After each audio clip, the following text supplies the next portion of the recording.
ortodoks itu yang mengatakan kalau agama Islam itu nabinya nabi palsu. Nggak pernah gua. Kalau begitu saya akan membantu kamu untuk mengetahui siapakah nabi palsu dalam iman kekristenan. Bagaimana pengajarannya, apa yang ia lakukan, dan bagaimana nasib atau akhir hidupnya menurut kitab suci. Itulah. Gak ada gereja katanya. Gereja itu ya orangnya. Itu adalah penggalan yang sempat gua record dari live-nya si Elia Miron pada malam itu. Kenapa gua record? Bukan untuk mencari-cari kesalahan, tapi karena ke-trigger pada awalnya Elia mengatakan tentang nabi palsu dan juga agama palsu. Gak sempat gua record karena setelah gua record ternyata pembahasannya udah mulai berubah dan dia bilang kalau kita itu mancing-mancing agar tidak menyampaikan itu. Padahal di awal dia sudah bilang tentang tidak seperti agama kalian yang nabinya nabi palsu dan semuanya pun sudah palsu. Ini sorry buat sobat Kristen ya, teman-teman gua Kristen semuanya. Gua berteman banyak banget sama orang-orang Kristen. Kita hidup dengan sangat tentram, damai, sejahtera, tidak ada konflik. Gua nggak pernah ketemu sama orang yang beragama Kristen, apalah pokoknya, entah Protestan, Katolik, apa segala macam, ortodoks, itu yang mengatakan kalau agama Islam itu nabinya nabi palsu. Nggak pernah gua temui, cuma Elia Miron doang. Anehnya ketika gua tanya tentang gereja yang dia maksud adalah gerejanya agama Kristen, tapi jawabannya adalah gereja itu adalah orang itu sendiri. Gereja adalah orangnya. Yang saya tanya kepada Elia Miron adalah gerejanya itu kenapa harus berbahasa Yunani? Kenapa harus semuanya itu berasal dari Yunani? Sedangkan Holy Land ataupun tempat di mana Kristen itu pertama kali muncul dan didirikan adalah Yerusalem, adalah Bethlehem, adalah sekitaran daripada Palestina. Kenapa semua hal harus berbau Yunani, harus berbahasa Yunani, harus dikategorikan dalam kelompok bahasa Yunani? Agama Islam pertama kali didirikan di Mekah, lalu di Madinah, sekitaran-sekitaran Arab, maka diartikan dalam bahasa Arab dan juga diistilahkan dalam bahasa Arab. Nggak ada tiba-tiba diistilahkan dalam bahasa Yunani karena bukan berasal dari Yunani.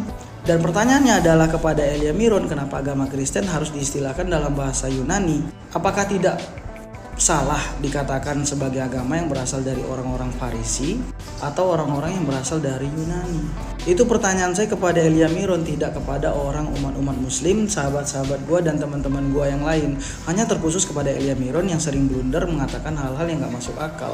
Kocak lu, marketing, ngomong udah kayak sales. Kalau begitu saya akan membantu kamu untuk mengetahui siapakah nabi palsu dalam iman kekristenan.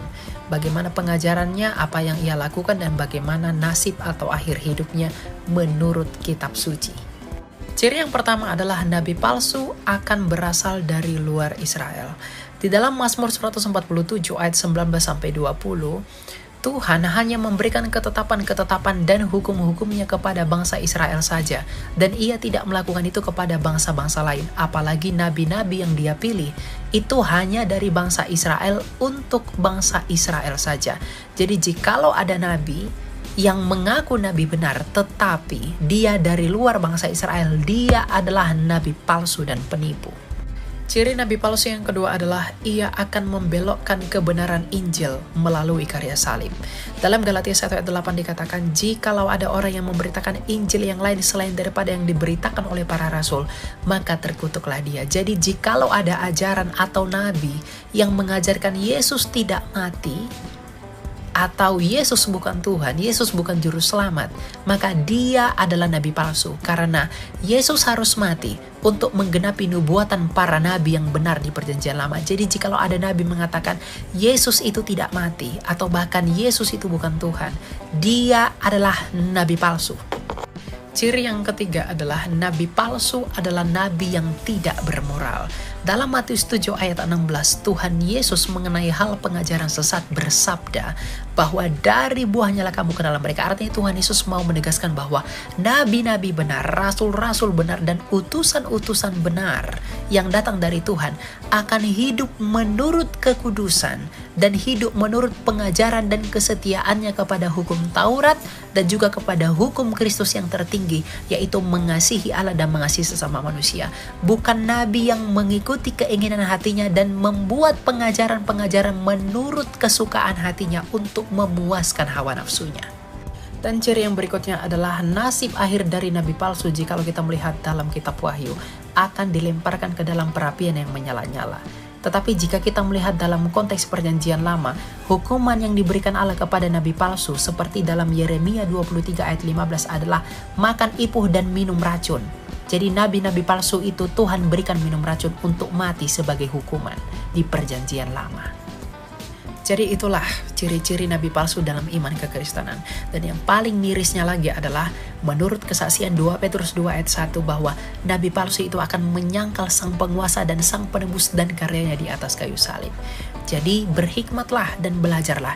Jikalau ada nabi-nabi yang mengaku sebagai nabi benar, tetapi memiliki kriteria seperti yang saya sebutkan sebelumnya, maka mereka itu semua adalah nabi palsu menurut iman kekristenan. Dan jangan ikuti lalu tinggalkan saja, karena tidak mungkin ada keselamatan dari nabi-nabi yang palsu.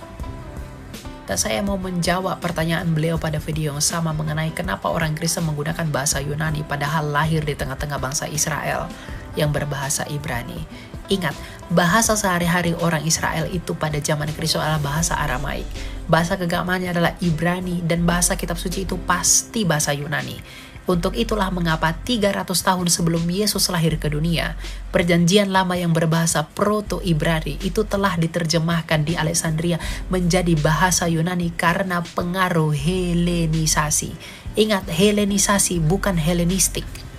Jadi perjanjian baru menggunakan bahasa Yunani itu oleh karena dunia pada masa itu sedang dipengaruhi oleh kebesaran Yunani. Ya. Seperti sekarang bahasa Inggris itu bahasa internasional.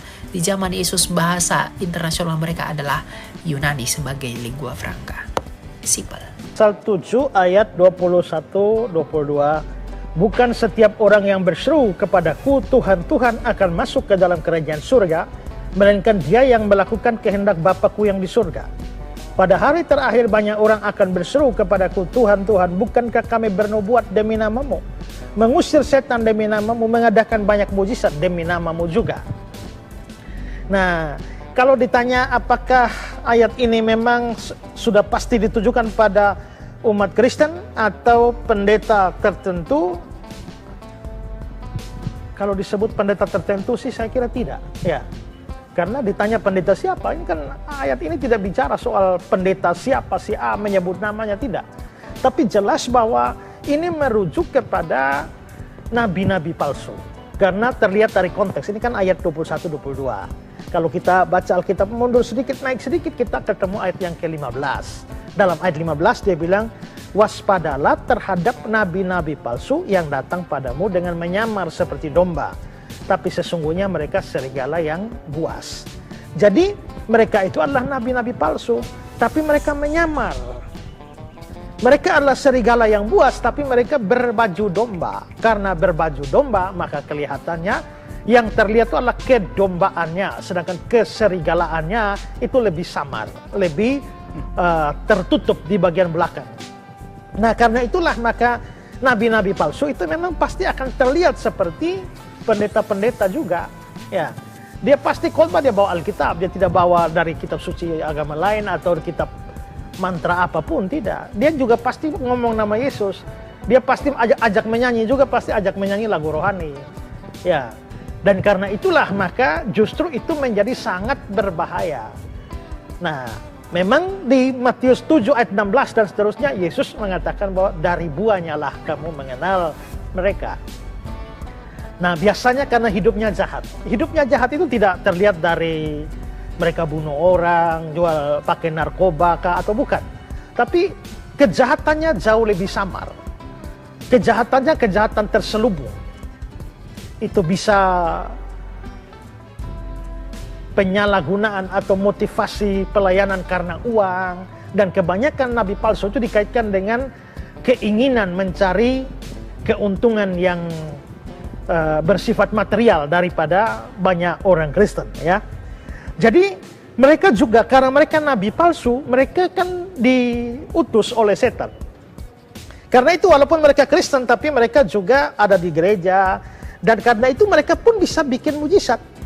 Ayat yang ke-22 itu ya, Tuhan, Tuhan, bukankah kami bernubuat demi namamu? Jadi pakai nama juga, nama Yesus juga. Mengusir setan demi namamu, pakai nama Yesus juga. Mengadakan mujizat demi namamu juga. Nah, maka Yesus mengatakan bahwa di ayat 23, Yesus bilang, "Nyala, aku tidak pernah kenal kamu." Kalau aku tidak pernah kenal kamu, berarti mereka sama sekali tidak pernah menjadi Kristen sungguh-sungguh. Kalau mereka pernah jadi Kristen sungguh-sungguh dan murtad, Yesus pasti bilang, "Aku dulu kenal kamu, tapi sekarang tidak."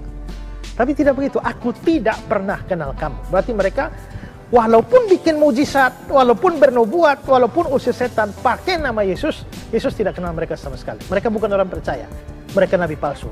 Tapi karena mereka nabi palsu, ingat, nabi, disebut nabi itu artinya orang yang punya kedudukan tinggi di dalam gereja.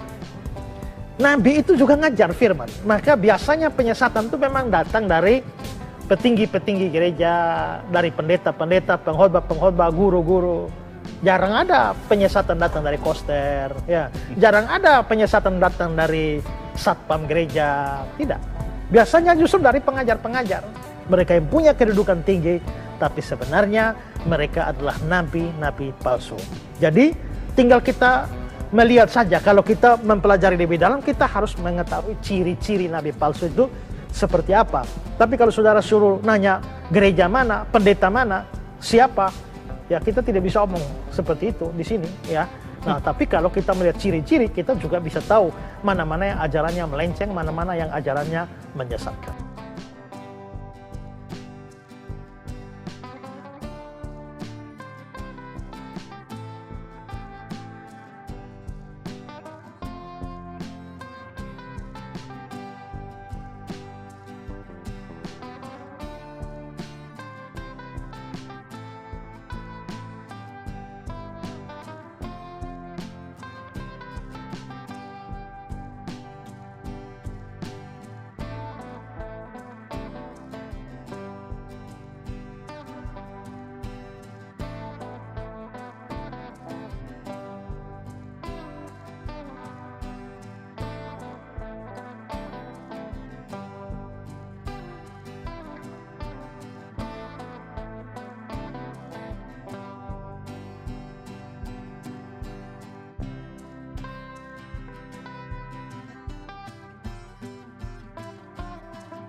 Ya, baik teman-teman, itu tadi perbincangan atau tanggapan yang sangat luar biasa yang sudah memberikan kita banyak pengetahuan dari Elia Miron dan seorang Muslim yang bertanya tentang siapa itu nabi palsu. Dan di situ kita bisa lihat bahwa dia merasa seperti tidak terima ya dengan anggapan nabi palsu itu, karena mereka tidak mengerti sebenarnya siapa nabi palsu itu dan seperti apa ciri-cirinya. Maka mereka tidak terima dengan hal itu, dan masalahnya adalah mereka tidak mau mengerti, mereka tidak mau mencoba untuk memahami dari penjelasan Elia Miron, yang pada akhirnya membuat dia tidak terima atau dia marah-marah. Padahal penjelasan itu adalah penjelasan dari iman Kristen, dan dia seorang Muslim yang bertanya dan dia tidak terima. Dia maunya itu seperti jawaban yang secara perspektif Muslim. Tentu itu tidak mungkin, karena dia bertanya kepada seorang Kristen dan menggunakan perspektif Kristen. Tapi ketika dia dianggap Muslim, dianggap nabinya adalah nabi palsu, dia tidak terima. Karena dia tidak terima itu karena dia menggunakan perspektif Muslim. Jelas itu tidak masuk akal cara berpikir dia. Karena ketika dia bertanya kepada seorang Kristen, tentu kita menjawab melalui iman Kristen. Dan di situ kita bisa lihat jelas bahwa dia memaksakan kehendaknya, memaksakan kita sebagai orang Kristen memahami sesuatu atau pertanyaan itu menjawab menggunakan iman Islam. Padahal dia yang bertanya kepada orang Kristen. Dan itu sangat aneh ya, sangat tidak masuk akal. Dan itu memang seperti itu kebanyakan orang-orang Muslim, orang Islam, mereka tidak terima dengan sebuah pernyataan yang kita imani sebagai orang Kristen. Tapi mereka seperti menyalahkan iman percaya kita menggunakan cara berpikir orang Muslim. Dan itu sangat tidak masuk akal. Tentu saja kita berbeda, tentu saja pemahaman kita berbeda tentang siapa itu nabi palsu. Dan apa yang dikatakan Elia Miron itu adalah sesuatu yang benar. Dia sudah menggunakan perspektif seorang Kristen untuk menjawab pertanyaan siapa itu nabi palsu. Dan kalau memang di dalam deskripsi nabi palsu itu termasuk di dalam nabi-nabi yang ada di Islam, ya tidak menjadi masalah, karena memang seperti itu yang diimaninya. Jadi kalau dia tidak terima karena kita menggunakan perspektif Kristen, itu sangat tidak masuk akal, karena dia bertanya kepada seorang Kristen. Dan ya banyak sekali yang ditemukan orang-orang seperti ini yang memaksakan perspektif mereka kepada perspektif kita sebagai orang Kristen. Dan kita tidak perlu berkecil hati, tidak perlu takut untuk menyatakan bahwa yang disebut imam nabi palsu itu seperti ini. Jadi kita tidak perlu seperti menyesuaikan cara berpikir iman Muslim atau Islam hanya karena takut mereka tidak terima. Tentu saja mereka tidak akan terima itu, karena kita menggunakan kacamata yang berbeda. Ya, seperti itu teman-teman, komentar dari saya. Sudah banyak sekali orang-orang yang seperti ini yang ditemukan di room-room diskusi agama, debat agama. atau diskusi apologet, dan itu menjadi pembelajaran untuk kita, menjadi pengetahuan untuk kita bahwa kita sebagai orang Kristen kita perlu mempercayai, perlu mengimani semua apa yang kita percaya yang sesuai yang ada di Alkitab. Ya, terima kasih teman-teman sudah mendukung channel ini, sudah memberikan dukungannya. Jangan lupa dukung terus melalui subscribe, like, comment, dan share ke banyak platform sosial media teman-teman semuanya, dan juga bagikan ke teman-teman yang lain juga supaya lebih banyak lagi orang yang mendengar kebenaran firman Tuhan. Ya, itu saja teman-teman. Terima kasih. Tuhan Yesus memberkati. Shalom.